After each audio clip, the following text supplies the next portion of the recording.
الأنبياء والمرسلين وعلى آلہ وصحبہ اجمعین اما بعد. درود پاک کا نذرانہ پیش کیجیے. صلی اللہ علی النبی الامی وآلہ صلی اللہ علیہ وسلم. صلاۃ و سلام علیک یا رسول اللہ صلی اللہ تعالی علیہ وسلم. قرآنی مضامین پر مشتمل اس کتاب میں سے کل ہم نے حضرت سیدنا سلیمان علیہ الصلوۃ والتسلیم کا واقعہ سنا. اس کے ساتھ ساتھ اللہ تعالیٰ نے قرآن شریف میں ایک پرندے کا بھی ذکر فرمایا جو حضرت سلیمان علیہ السلام کے مسخر اور تابع فرمان تھے. اس میں سے ایک پرندہ کا ذکر بھی اللہ تعالیٰ نے خاص طور پر فرمایا جس کو ہدہد کہا جاتا ہے. تو یوں تو سبھی پرندے حضرت سلیمان علیہ السلام کے مسخر اور تابع فرمان تھے، لیکن آپ کا ہدہد آپ کی فرما برداری اور خدمت گزاری میں بہت مشہور ہے. اسی ہدہد نے آپ کو ملک سبا کی ملکہ بلقیس کے بارے میں خبر دی تھی کہ وہ ایک بہت بڑے تخت پر بیٹھ کر سلطنت کرتی ہے اور بادشاہوں کے شایہ نشان جو بھی سر و سامان ہوتا ہے وہ سب کچھ اس کے پاس ہے، مگر وہ اور اس کی قوم ستاروں کی پجاری ہے. اس خبر کے بعد حضرت سلیمان علیہ السلام نے بلقیس کے نام جو خط ارسال فرمایا اس کو یہی ہدہد لے کر گیا تھا.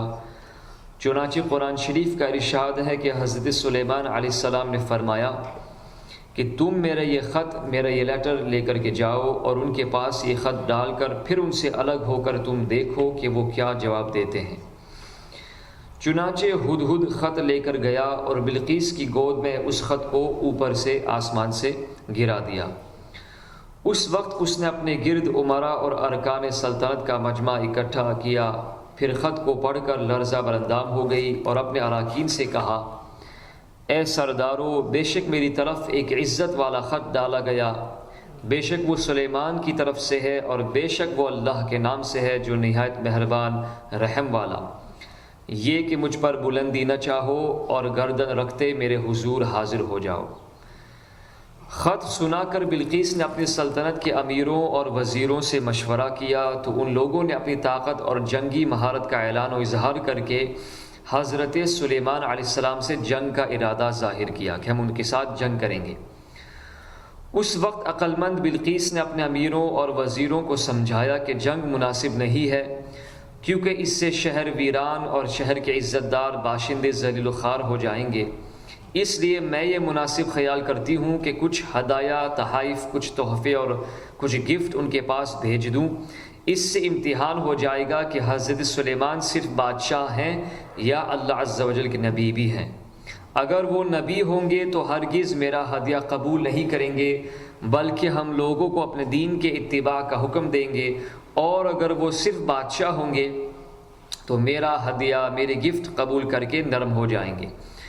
چنانچہ بلقیس نے 500 غلام، 500 لونڈیا بہترین لباس اور زیوروں سے آراستہ کر کے بھیجے اور ان لوگوں کے ساتھ 500 سونے کی اینٹیں اور بہت سے جواہرات اور مشک و عنبر اور ایک جڑاؤ تاج مع ایک خط کے اپنے قاصد کے ساتھ حضرت سلیمان علیہ السلام کی طرف بھیج دیا. ہدہد سب دیکھ کر روانہ ہو گیا اور حضرت سلیمان علیہ السلام کے دربار میں آ کر سب خبریں پہنچا دی. چنانچہ بلقیس کا قاصد جب چند دنوں کے بعد تمام سامانوں کو لے کر دربار میں حاضر ہوا تو حضرت سلیمان علیہ السلام نے غضبناک ہو کر قاصد سے فرمایا، قال اتمدوننی بمال فما آتانی اللہ خیر مما آتاکم بل انتم بہدیتکم تفرحون. ارجع الیہم فلنأتینہم بجنود لا قبل لہم بها وَلَنُخْرِجَنَّهُمْ مِنْهَا أَذِلَّةً وَهُمْ صَاغِرُونَ. فرمایا کیا مال سے میری مدد کرتے ہو تو جو مجھے اللہ تعالیٰ نے دیا ہے وہ بہتر ہے اس سے جو تمہیں دیا، بلکہ تمہیں اپنے تحفے پر خوش ہوتے ہو. پلٹ جا ان کی طرف تو ضرور ہم ان پر وہ لشکر لائیں گے جن کی انہیں طاقت نہ ہوگی، اور ضرور ہم ان کو اس شہر سے ذلیل کر کے نکال دیں گے یوں کہ وہ پست ہوں گے. چنانچہ اس کے بعد جب قاصد نے واپس آ کر بلقیس کو سارا ماجرا سنایا تو بلقیس حضرت سلیمان علیہ السلام کے دربار میں حاضر ہو گئی اور حضرت سلیمان علیہ السلام کا دربار اور یہاں کے عجائبات دیکھ کر اس کو یقین آ گیا کہ حضرت سلیمان علیہ السلام اللہ عز و جل کے نبی برحق ہیں اور ان کی سلطنت اللہ تعالی ہی کی طرف سے دی ہوئی ہے۔ حضرت سلیمان علیہ السلام نے بلقیس کو اپنے دین کی دعوت دی تو اس نے نہایت اخلاص کے ساتھ اسلام قبول کر لیا۔ پھر حضرت سلیمان علیہ السلام نے بلقیس سے نکاح کر کے اس کو اپنے محل میں رکھ لیا۔ اس سلسلے میں ہدہد نے جو کارنامے انجام دیے وہ بلا شبہ عجائبت عالم میں سے ہے جو یقیناً حضرت سلیمان علیہ السلام کی معجزات میں سے ہیں۔ تو یہ تخت بلقیس کہاں تھا اور کتنا لمبا تھا، چوڑا تھا، اور کس عظیم ولی کے عظیم کرامت کے ساتھ یہ تخت بلقیس حضرت سلیمان علیہ السلام کی خدمت میں پہنچایا گیا، اس کا قصہ اختصار کے ساتھ ہم سماعت کرتے ہیں۔ ملکہ سبا بلقیس کا تخت شاہی 80 گز لمبا اور 40 گز چوڑا تھا۔ یہ سونے، چاندی اور طرح طرح کے جواہرات اور موتیوں سے آراستہ تھا۔ جب حضرت سلیمان علیہ السلام نے بلقیس کے قاصد اور اس کے ہدایہ تحائف کو ٹھکرا دیا اور اس کو یہ حکم نامہ بھیجا کہ وہ مسلمان ہو کر میرے دربار میں حاضر ہو جائے، تو آپ کے دل میں یہ خواہش پیدا ہوئی کہ بلقیس کے یہاں آنے سے پہلے ہی اس کا تخت میرے دربار میں آ جائے، پہلے اس کے کہ وہ آ جائے میرے دربار میں، اس کا پورا تخت ہی میرے پاس آ جائے۔ چنانچہ آپ نے اپنے دربار میں درباریوں سے فرمایا، قال یا ایھا الملأ ایکم یأتینی بعرشها قبل ان یأتونی مسلمین، قال عفریت من الجن انا آتیک به قبل ان تقوم من مقامک وانی علیہ لقوی امین۔ سلیمان نے فرمایا، اے درباریو، تم میں کون ہے کہ وہ اس کا تخت میرے پاس لے آئے قبل اس کے کہ وہ میرے حضور مطیع ہو کر حاضر ہوں۔ تو ایک بڑا خبیث جن بولا، میں وہ تخت حضور میں حاضر کر دوں گا قبل اس کے کہ حضور اجلاس برخاست کریں، اور میں بے شک اس پر قوت والا امانت دار ہوں۔ جن کا بیان، اس بڑا خبیث جن تھا، اس کا بیان سن کر حضرت سلیمان علیہ السلام نے فرمایا کہ میں یہ چاہتا ہوں کہ اس سے بھی جلد وہ تخت میرے دربار میں آ جائے۔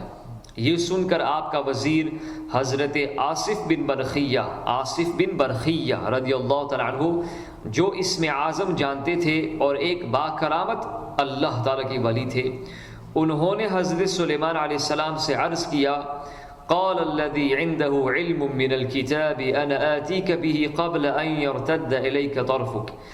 اس نے عرض کی جس کے پاس کتاب کا علم تھا کہ میں اسے حضور میں حاضر کر دوں گا ایک پل مارنے سے پہلے۔ سبحان اللہ۔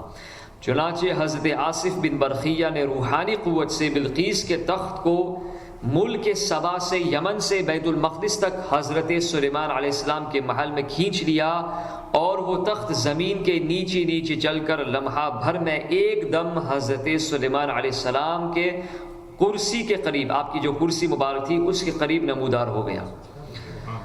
تخت کو دیکھ کر حضرت سلیمان علیہ السلام نے یہ فرمایا، ھذا من فضل ربی لیبلونی اشکر ام اکفر ومن شکر فانما یشکر لنفسہ ومن کفر فان ربی غنی کریم۔ یہ میرے رب کے فضل سے ہے تاکہ مجھے آزمائے کہ میں شکر کرتا ہوں یا ناشکری، اور جو شکر کرے وہ اپنے بھلے کو شکر کرتا ہے، اور جو ناشکری کرے تو میرا رب بے پرواہ ہے، سب خوبیوں والا ہے۔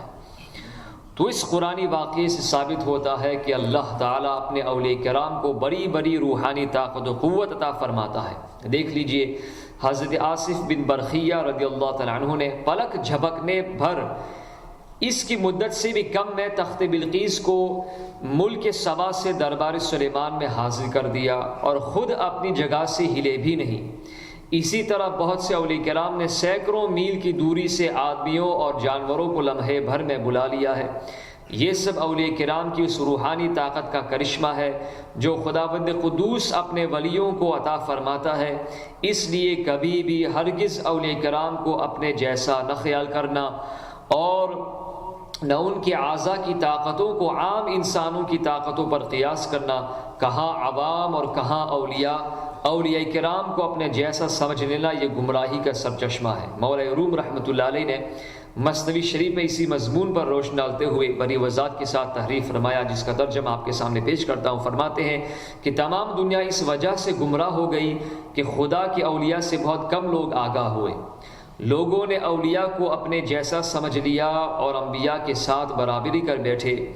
ان لوگوں نے اپنے اندھے پن سے یہ نہیں جانا کہ عوام اور اولیاء کے درمیان بہت بڑا فرق ہے، بے انتہا فرق ہے۔ بہرحال خلاصہ کلام یہ ہے کہ اولیاء کرام کو عام انسانوں کی طرح نہیں سمجھنا چاہیے، بلکہ یہ عقیدہ رکھ کر اولیاء کرام کی تعظیم و تکریم کرنی چاہیے کہ ان لوگوں پر خداوند کریم کا خاص فضل عظیم ہے، اور یہ لوگ بے پناہ روحانی طاقتوں کے بادشاہ بلکہ شہنشاہ ہیں۔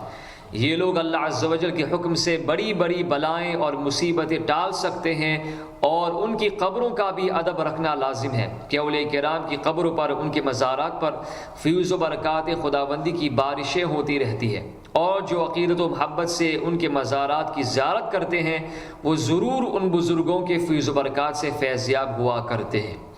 اس زمان میں بعض نام نہاد گمراہ فرقے اولیاء کرام کی بے ادبی کرتا رہتا ہے، تو ہم اپنے سنی بھائیوں کو یہ نصیحت و وصیت کرتے ہیں کہ ان گمراہوں سے ہمیشہ دور رہیں، اور ان لوگوں کے ظاہری سادہ لباسوں اور وضو و نمازوں سے فریب نہ کھائیں کہ ان لوگوں کے دل بہت گندے ہیں اور یہ لوگ نور ایمان کی تجلیوں سے محروم ہو چکے ہیں۔